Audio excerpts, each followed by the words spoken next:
Welcome, everyone. Good afternoon.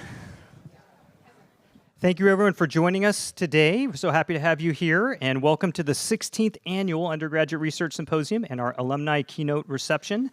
My name is Kevin Hatfield, and I serve as our Assistant Vice Provost for Undergraduate Research and Distinguished Scholarships with the Division of Undergraduate Education and Student Success. Since the debut of the symposium in 2011, I've enjoyed the privilege of chairing our symposium steering committee. It's comprised of members from across the institution who work innovatively throughout the year to plan this event for our undergraduate presenters and their research mentors, as well as our guests from Lane, Umpqua, and Central Oregon community colleges, local high schools, the Eugene Springfield community, and this year we have visiting McNair and Stamp scholars traveling from Tulane, Mercer, and Siena Heights University to campus to be with us. Over the past 16 years, the symposium has celebrated the research and creative work and the experiential learning of 5,845 students and has recognized the mentorship of over 3,500 faculty members, graduate students, and community partners. This year, we're honored to welcome 597 presenters and 442 research mentors, of which 115 are graduate students. And just wanted to acknowledge that that's a new record for us this year. So it just shows the amazing work our graduate students are doing as well.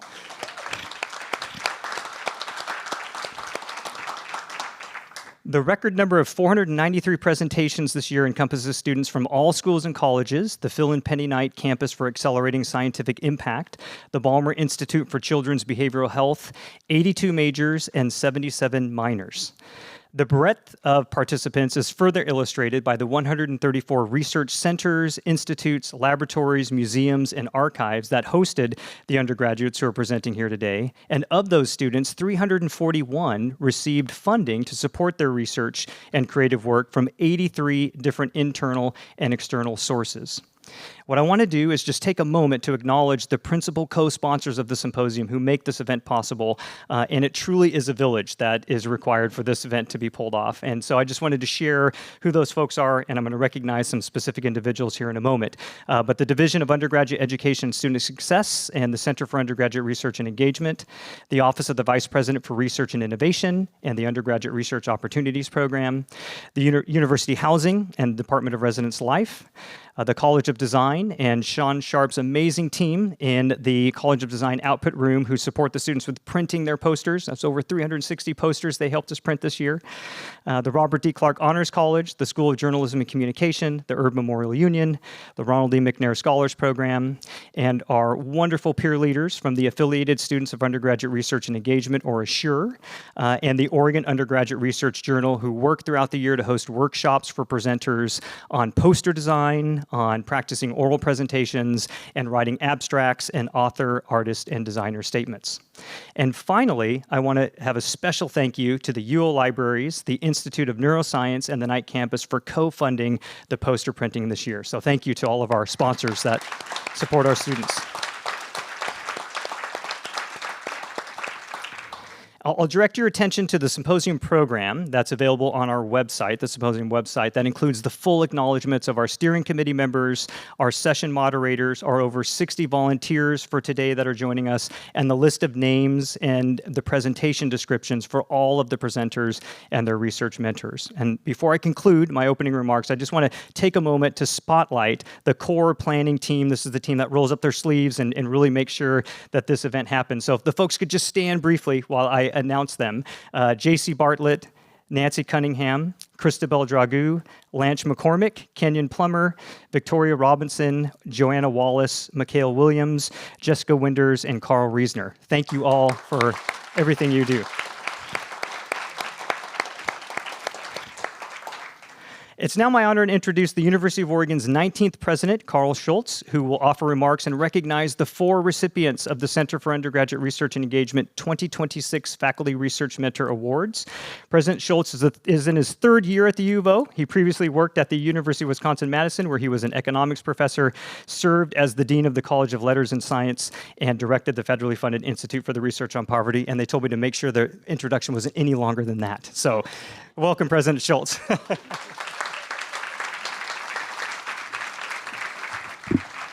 Kevin, thank you very much. And for those who are here, thank you so much for coming out. This is a spectacularly wonderful event, so I'm really honored to get to play a part in it. And so I want to start by recognizing the students whose work fills the room or will fill the auditorium today. The undergraduate researchers and creative scholars presenting and performing what you have produced this year in labs, in studios, in the field, in archives, on stages is wonderful. So thank you for sharing it with us. And I want to thank the mentors who made this work possible. Faculty mentorship of undergraduate research is one of the most consequential things that happens at this university, and it's one of the most generous. So it rarely shows up in a job description. It happens because faculty believe in their students and choose to invest in them. And so we see you, and we are very, very grateful.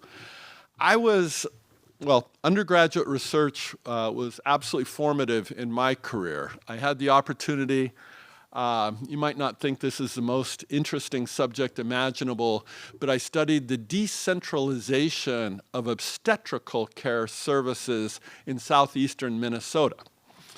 It's slightly more interesting than it sounds like because the Mayo Clinic happens to be located in southern Minnesota, and there's lots of very small towns. And so the question is, were doctors, in particular obstetricians in these very small towns, prideful when they got hard to deliver cases and therefore kept them in their local hospitals rather than sending them to a world-class health center, the Mayo Clinic? I won't tell you the answer to that. You can corner me some other time. But let me talk, and it set me on a course, the life of the mind, so to speak, that absolutely changed my world and was profoundly, profoundly important to me. So let's talk about why this work matters to the students who do it, to this university, and to the state of Oregon. There's strong evidence that students who participate in undergraduate research are more resilient, more engaged, have better retention and graduation outcomes than their peers. They learn how to ask questions that don't yet have answers. They learn how to fail, to adjust, to keep going.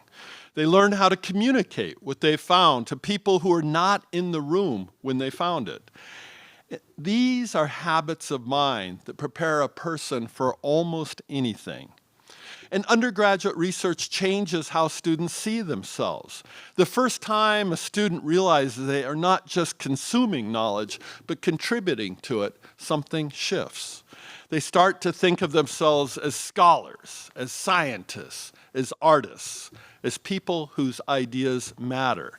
And this is at the heart of what we're trying to do as a university, supporting students to graduate on time and launch confidently into their futures, building a community where every student can thrive, leading in fields where Oregon is uniquely positioned to make a difference. Undergraduate research lives at the intersection of all of these. I also want to acknowledge that this celebration comes at a moment when the research community faces headwinds. I read that line this morning and said, that's not okay. Faces headwinds? So we face unprecedented assault on American higher education. And that has created uncertainty among all of us.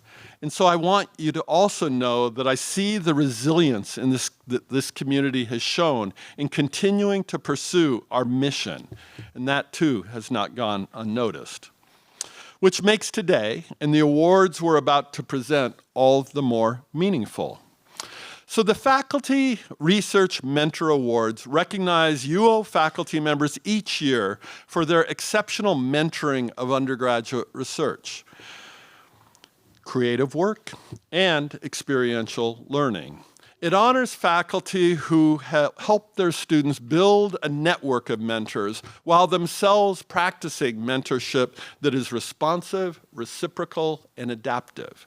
Nominations can come from current students, from alumni, faculty, staff, and since the award debuted in 2018, the Center for Undergraduate Research and Engagement has acknowledged or recognized 37 faculty members, and today we add 4 more. So it's my profound privilege to present the 2026 Faculty Research Mentor Awards. So Benjamin Hutchinson, an assistant professor of neuroscience and psychology. Professor Hutchinson runs, you're going to be shocked by this, he runs the Hutchinson Lab of Cognitive Neuroscience, where he currently mentors 8 undergraduate researchers, 4 of them who are completing honors theses. The graduate students who work alongside him nominated him, which tells you something. They wrote that he creates an environment in which undergraduates are treated as developing scientists and are engaged with the full research process, including study design, pre-registration, data analysis, and scientific communication. His mentorship shapes not only the undergraduates in his lab, but the way the next generation of mentors will mentor. His nominators wrote, his approach has influenced how we support and mentor undergraduate researchers in the lab, reinforcing the importance of meeting students where they are, fostering independence, and creating opportunities for meaningful contribution. So please give a loud whoop and roar for Professor Hutchinson. Congratulations.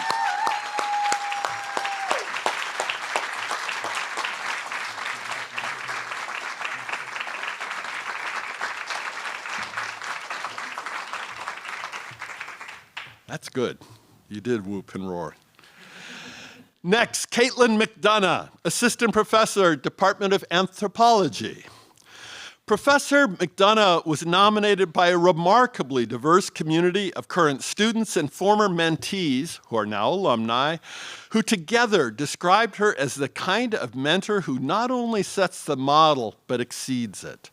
Her students follow her from introductory courses through field schools into research labs, capstones, top graduate programs, and professional positions.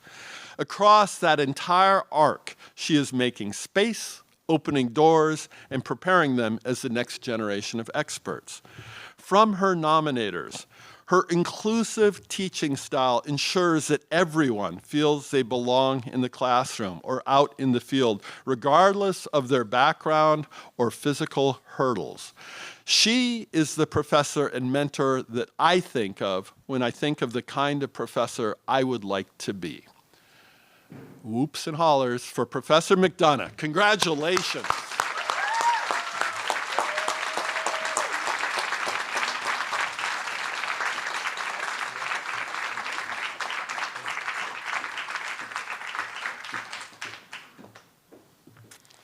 I absolutely love these awards, so for the folks who make it possible. Next, Samantha Schoon, Associate Professor, Communication Disorders and Sciences Program. Professor Schoon leads the Optimizing Swallowing and Eating for the Elderly Lab, the OC Lab.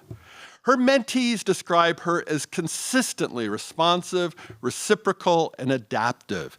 She meets students where they are in their academic journeys, and she builds their confidence to engage with complex topics like dysphagia, aging, and neurodegenerative diseases. She intentionally bridges medical and disability studies perspectives, helping our students think across disciplines and see the human implications of their work. Her nominators wrote, Professor Schoon has had a profound impact on each of us. She has supported our growth from students exploring the field to individuals confident in pursuing research and future careers in speech-language pathology and healthcare. So loud whoops and hollers for Professor Schoon, and congratulations.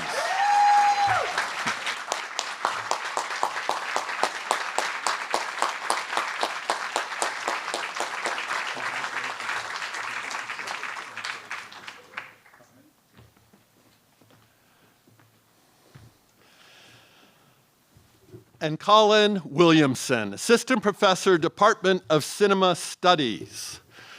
Professor Williamson was nominated by a cohort of 15 undergraduate mentees who describe him as embodying the principles of responsive, reciprocal, and adaptive mentorship. They wrote about how he gets to know his students individually, how every request for a letter of recommendation or guidance on a scholarly project is met with thoughtful, considerate response. In his hands-on film history course last spring, he gave every student the platform to publish a research essay on the Kingdom of Shadows blog, bringing them into the work as scholars, not just as students. One of his nominators put it this way: joining this network of scholars has helped me build real connections with people whose names I recognize from book covers and course reading lists. I feel regarded as a welcome member of the academic community rather than as an outsider looking in. So last, loud applause and whoops for Professor Williamson. Congratulations.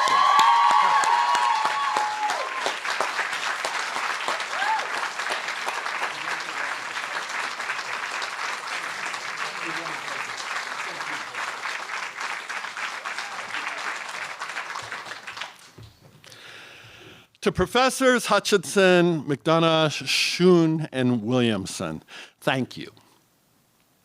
You represent what is best about this university. The hours you give your students, often quietly, often without recognition, are precisely the hours that change the trajectory of a young person's life. We are profoundly grateful. And to the students presenting today, I can't wait to see what you do next. Please enjoy the rest of the symposium, and thank you very much. Go Ducks.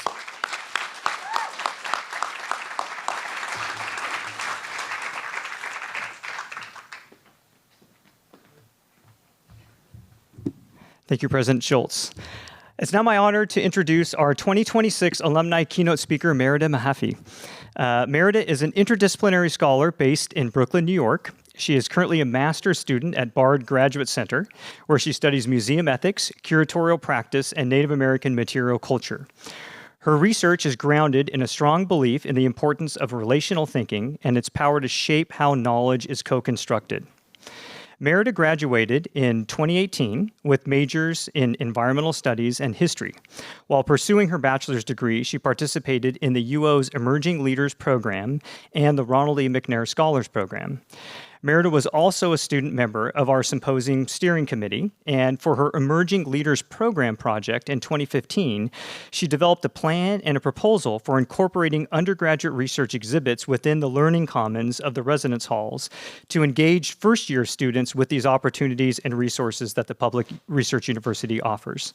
Her plan, over time, was implemented by University Housing, the Center for Undergraduate Research and Engagement, and even here in the EMU, if you go just down the hallway, you'll see one of these exhibits.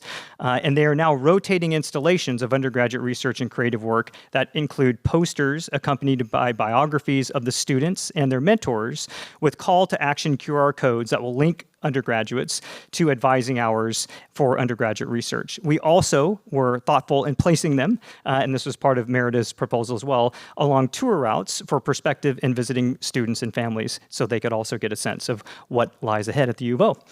As an undergraduate, Mérida traveled to New Zealand to study conservation and developed a deep interest in oceanic art and cultural history. Through research in environmental history, she began to explore the intersection of land-based knowledge, politics, and material culture. Her undergraduate honors thesis focused on the environmental history of the Matiu Sums Island, located off the coast of Wellington, New Zealand. Her project examined collaborative land management partnerships between Maori and non-Maori stakeholders that developed after treaty redress. As a part of this process, Mérida conducted primary research in New Zealand, which was supported by an undergraduate research opportunities mini grant, and Carl was just mentioning, might have been one of the first of the Europe mini grants. Her thesis experienced and really opened up questions about land politics and methodologies like oral history, both of which she has explored in her graduate work through an art historical lens. Soon after relocating to New York City to work in sustainable fashion and experienced teaching art history in New York City public schools led her to the museum field. In 2024, Mérida began pursuing a master's degree in design history and material culture at Bard Graduate Center. Her graduate studies have taken her abroad to work at the Pitt Rivers Museum and more recently at the Wheelwright Museum of the American Indian. Mérida is currently training as a curator and is part of the Metropolitan Museum of Art's Alexis Gregory Curatorial Practice Program. Concentrating on ethical scholarship, she researches how to advance culturally responsive, care-oriented methodologies in the museum field, and her central focus is contributing to public scholarship, which she does as a member of Bard Graduate Center's Public Humanities and Research Department, and we're just so delighted to have Mérida returning to campus to be our keynote speaker this year. Mérida.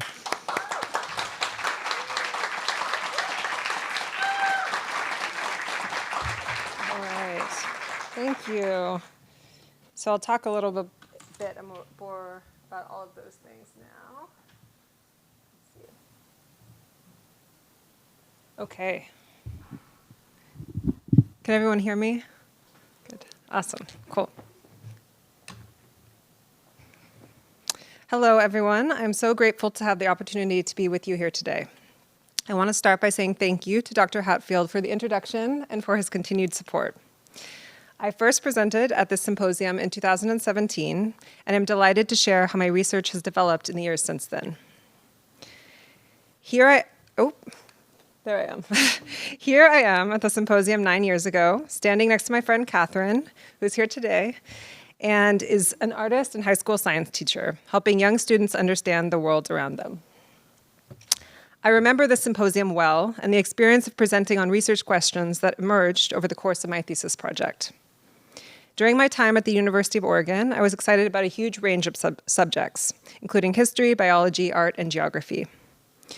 Through these disciplines, I became familiar with different ways of practicing research and communicating knowledge.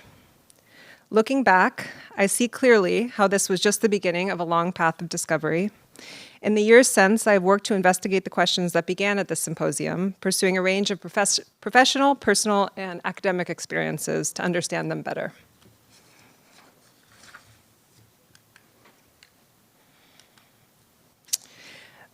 So as Dr. Hatfield mentioned, my University of Oregon thesis research focused on the environmental history of Mehaffey Island, off the coast of Wellington, New Zealand's capital city.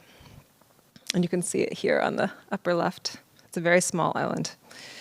My research investigated how the physical landscape of Mehaffey has changed over the past century, impacted by evolving land management policies. At the time I was doing research, ownership of the island had recently been transferred to local Maori iwi as part of a land redress settlement. The island was, and still is, governed by a Kaitiaki board and managed by the New Zealand Department of Conservation. Funded by a Euro grant, I traveled to New Zealand in 2017 to conduct primary research. Studying this co-stewardship model, I talked to different stakeholders and saw firsthand how knowledges of Mehaffey intersected and informed how individuals cared for the island, and how this transformed the island itself. In my current scholarship, I continue to consider how different ways of knowing are present across shared spaces, and how cross-cultural institutions engage with these diverse epistemologies. Epistemologies, in short, might be described as knowledges or ways of knowing. Throughout my undergraduate research and in the years since, I have been exposed to a wide range of different ways of knowing. In this talk, I'll speak about how these experiences have shaped my scholarly perspective. As an undergraduate, I was introduced to many different ways of knowing land. Doing conservation work in New Zealand, I shadowed individuals who cared for and maintained natural spaces through a variety of methods, such as trapping and tracking. There, I learned the scientific names for plants and animal species, and how to quantify and classify diverse natural features.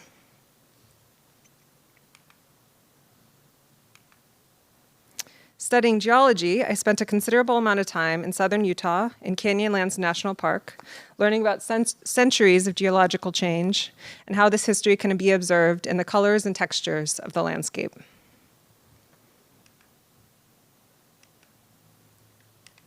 There we go. Back in Oregon, I studied local food systems, spending time with farmers who cultivate land in the Eugene area, growing fruit and vegetables for the community. I spoke with these farmers about how they learned from the landscapes they managed, and how they developed practices for maintaining its health and ecological balance. After graduating, I moved to New York City and began working for small fashion brands focused on low-impact ethical systems production. I was exposed to incredible knowledges of design, materials, and making techniques, and saw firsthand all of the expertise and labor that is often rendered invisible in the fashion industry.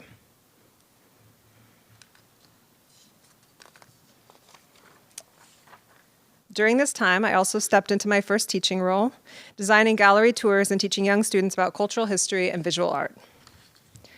I became increasingly aware of how histories are positioned in gallery spaces and designed lessons that incorporated the knowledges that each of my students brought with them. As a class, we studied historical and contemporary artworks by Native American artists, like this painting by Hopi Tewa artist Dan Nemingha. We discussed how artists come to know the world through art making, each informed by their own unique experiences. When I started my master's program at Bard Graduate Center, I was exposed to a range of methodologies for learning from objects.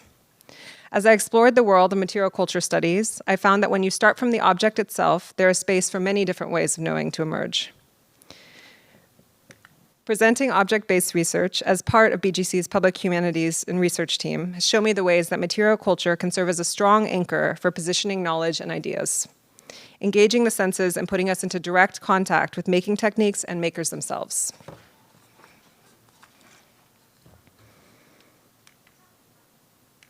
Studying curatorial practice has deeply informed my art historical approach.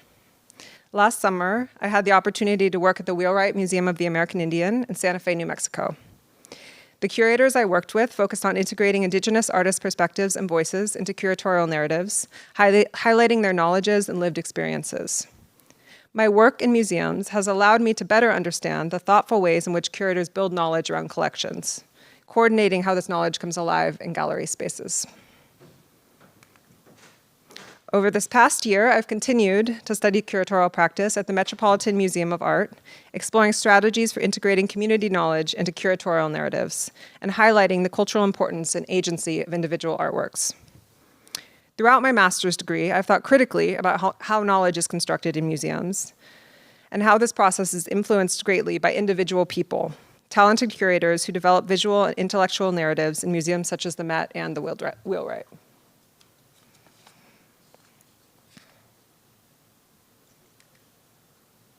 Archives have also been a critical part of my research process and have greatly impacted how I write about artworks and the artists who made them. Art historians work in archives to better understand individuals' lived experiences, locating their perspectives in personal journals and correspondence, and reading for silences. Oral history is another critical avenue of discovery in art historical research. This year, I completed a large-scale digital project which allowed me to engage with oral history and work with an artist I greatly admire, fifth-generation Danae Weaver Linda Teller-Peet. The website I created explores Teller-Peet's work with collecting institutions across the United States, including the School for Advanced Research in Santa Fe, New Mexico. Studying collaborative research structures has allowed me to realize the incredible potential of these projects to increase epistemological diversity in museums. Working in a digital format also raised a new set of questions and possibilities. It offered a widely accessible and flexible format in which I could present written research alongside video, photographs, and audio, including the voices of research partners, which was a critical aspect of my project.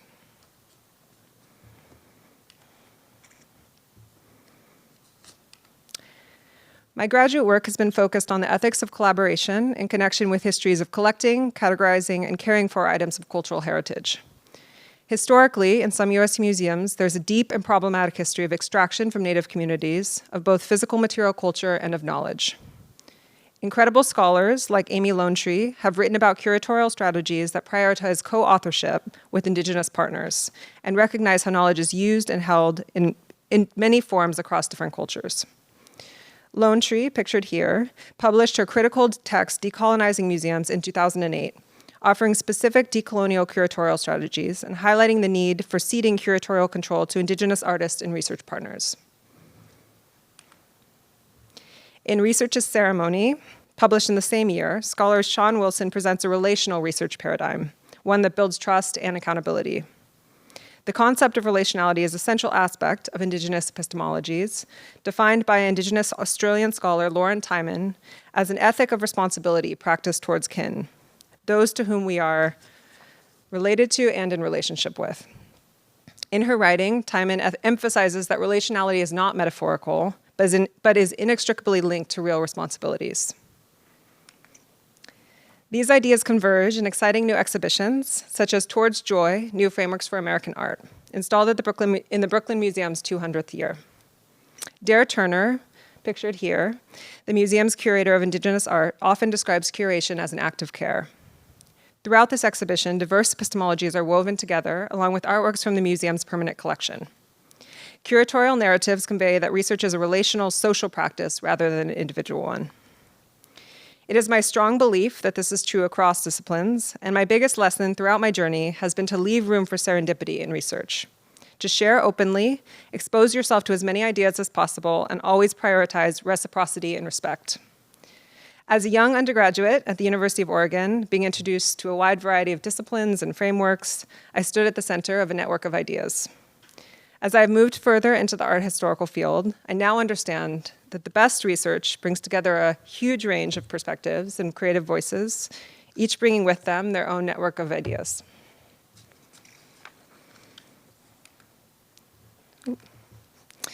Yet collaborative research comes with responsibilities. In museums, prioritizing collaborative research requires a rethinking of authorship norms and power structures. It requires a commitment to relationship building and co-authorship and experimentation. I hope in sharing a bit of my story, I've prompted you all to consider how your own experiences inform how you construct knowledge in your respective disciplines. It's so wonderful to be back in this building, and I'm filled with gratitude for all of the individuals who generously shared their knowledge with me and encouraged me to trust my own curiosity. If there's one piece of advice I would share with you as you begin your own research journeys, it would be to recognize all the ways that research is a social act. To recognize that knowledge is made, carried, and valued in a variety of ways, and how these epistemologies come together in collaborative scholarship. I want to end with this drawing by artist Ruth Asawa. Asawa used drawing as a way of knowing the world and depicted a relational world in her artworks, visually representing interconnectivity. She is an artist I greatly admire because of her way of being in the world, of thinking expansively, looking closely, and focusing her life around learning and teaching, always an active part of her community. On that note, I just want to end by extending a huge thank you to my friends, family, teachers, and mentors at the University of Oregon and at Bard Graduate Center. And I want to thank you all for being with me here today.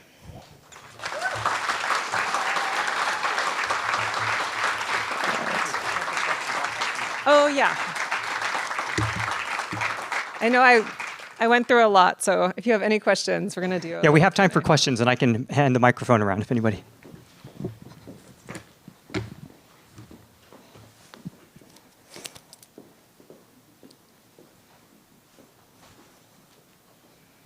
Any questions? I have one. Well, Jessica. Okay, sounds good. I have one too, but I was holding it back here. Yeah, so thank you so much for your presentation. Something that I noticed was that you mentioned Geology Club at one point in time. Yes. And you have had such a unique journey through our institution, but also post our institution as you've continued to grow. I'm just curious what kind of outside of class activities really felt important to you now as you kind of reflect back on your time as a student? Here at U of O? Here at U of O. Yeah, that's a great question. I didn't include so much because I wanted to try to stick to solid things, but I think along with all these experiences of traveling, of spending time in certain places, you develop your own connection to these spaces, and there's a lot of material systems of knowledge I talked about, but there's also a lot of immaterial ways that we live in spaces and value them, and I think at U of O, I had a lot of time that I was able to, travel and see the places I was researching. And I think, with especially studying place-based knowledge systems, that was a critical part of that journey, and that was very much outside of class and sometimes in very informal settings. Yeah. Thank you. Yeah, thanks. Well, Meredith, I had a question. So, in your experience, are there some specific examples of practices that have changed in the different institutions that you've worked with around decolonizing research and curation practices, just in the time that you've been working? Yeah, like strategies or... Yeah, like particularly the relationships and working with the Native communities and Oh. authors and artists. Yeah. I mean, I think... Yeah, I definitely at Pitt Rivers. So I was at Pitt Rivers Museum last summer, which I glazed over pretty quickly, but I was mostly working in their archives. But while I was there, they have like embarked on a lot of sort of community focused projects. And I was able to meet community members that were visiting the museum, visiting ancestors, belongings, some that they'd been separated from for a very, very long time. So it was like a very significant moment for everyone. And yeah, that was a really, say, important kind of time. At the Wheelwright too, I think that museum, being in Santa Fe and just the history of that museum is super community focused and artist focused. And so I was, I think a lot of their own strategies for curatorial work are decolonial in a sense, but they work really closely with the Navajo Nation for stewarding a lot of their cultural material that is at the museum or housed at the museum. So I was able to kind of see that process and realize all the practical considerations. I mean, I study a lot of like the intellectual considerations and co-authorship, but really see the practical considerations of creating space and time to do those things. And that's something that, like, for me is really critical that I didn't mention, which is funding around those initiatives, because they all, coordinating a lot of different people and knowledges takes time, and you never ever want to rush it, especially when people are visiting ancestors and historic material or material that had been collected before. So yeah, those are a few examples. Yeah. Thank you. Any other questions? Yes.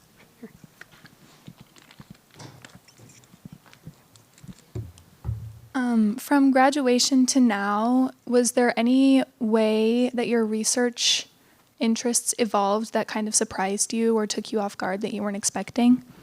Oh, that's good. I have to think for a second for that. I feel like, as you probably saw, I feel like I moved pretty intuitively. Like, I think maybe the thing that surprised me was,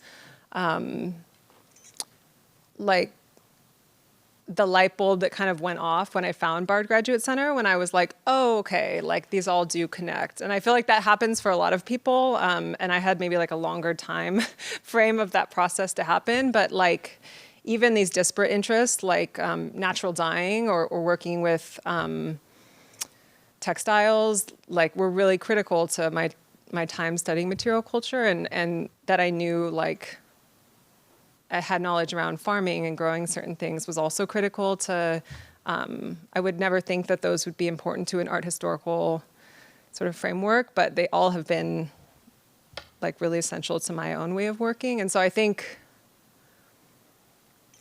yeah, I mean, I think nothing radically surprised me, but kind of realizing that every single piece of that journey did fit into where I ended up landing. Yeah.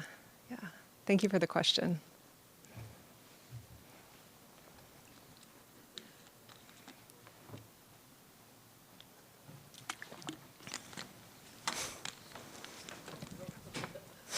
All the way up. How do you think, from a policy perspective, the United States should continue going about decolonization? Well, that's a very big question. And I don't think I'm the one to answer it, to be honest. I think, like, I appreciate you raising that.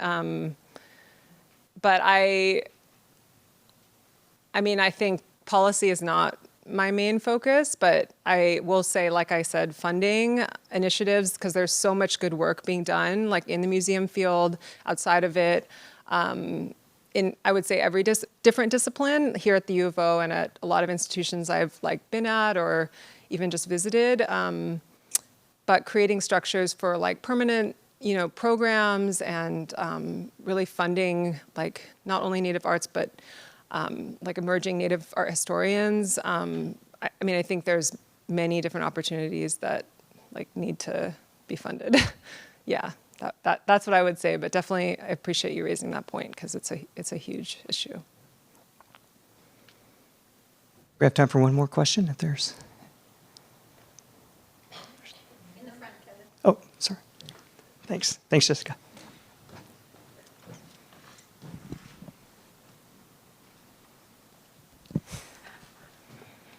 Ms. Mehaffey, when you were an undergraduate student here at the University of Oregon, where is the best place to sit and write a paper? Wait, where? Sit where? On campus? Oh my gosh. Well, I was just saying when we were walking around before, I spent like a lot. I would say not the library. It's like a place that there's people around and there's windows, and I was just saying that this building is like where I spent all my time, and it still feels very comforting to me somehow. So that's kind of like a miracle. But yeah, that would be my best advice. Yeah. Thank you all. I think that's a wrap. But thank you for being here today. I really appreciate it.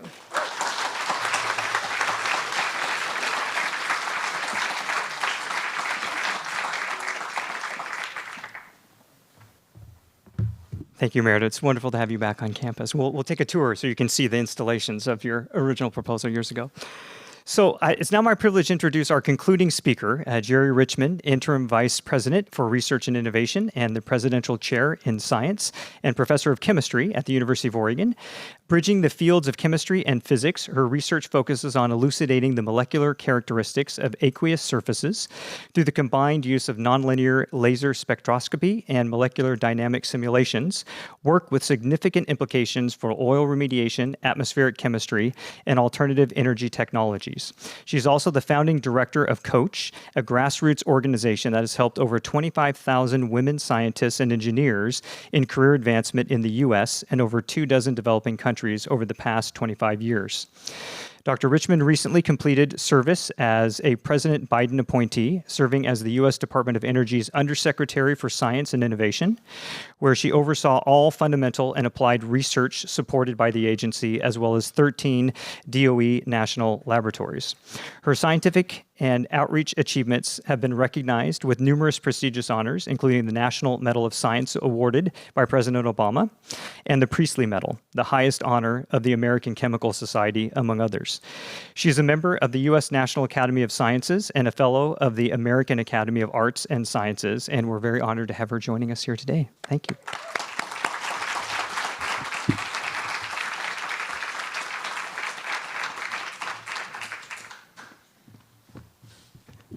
Okay, don't tell anybody else this that I've been having Zoom meetings with all week, but this is like my favorite to be here. I mean it. It's just, I just can't express the excitement that I have for undergraduates doing research. For me, it was life-changing.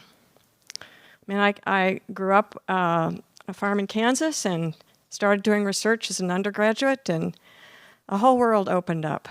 And so all of this comes from curiosity, right? Wanting to know what, why, or how. And that's the power of research, is going after those what, why, and how, but also, things don't always work the way you want it to work, right? But you're able to figure out how to get past it. But through all my years of doing research with fabulous undergraduates and graduate students, great research, the question always comes up, what are you most proud of? And I say, you. I say all the students that have worked to get those damn lasers to work all the time. And they break down all the time, but they just keep going, and then they go on to careers that make me proud. It's just a way of helping you think through problems at a stage of your life when it can be so impactful in the way you think about where you're going to go. And so that's why I get so excited about undergraduate research, because it really helps you get confidence in what you want to do and go further. I've had my former undergraduates have gone so many different places. I ran for 35 years our undergraduate research program in chemistry and physics here at the University of Oregon, and still keep in touch with them. And in fact, I still keep in touch with one of my undergraduate research advisors. It's a long time, and he's living a very very long life. But we write each other all the time. So let me just say that the research is phenomenal, and the curiosity is overwhelming sometimes, but the most important point is the people. It's who you connect with now, and who you will connect with in the future. When I was an undergraduate, I worked for 3 different research directors at Kansas State University. I went to, as a sophomore, I went to IBM in Vermont to do research there on semiconductors. Got on the first plane I'd ever been on in my life, and then worked at DOE Berkeley. I have kept in touch with all of the people that I worked with those many, many years ago. So think of it as also an avenue to do things you may not have expected. I figured working in a lab, you'd be like this. You know, it's the white lab coat, but it's turned out to be such a huge, wonderful world. So to end, I will quote the famous philosopher, Dr. Seuss. Oh, the places you'll go and the people you'll meet. Congratulations to you all for all the work that you're doing. Rita, too. It's a life worth living. Thank you.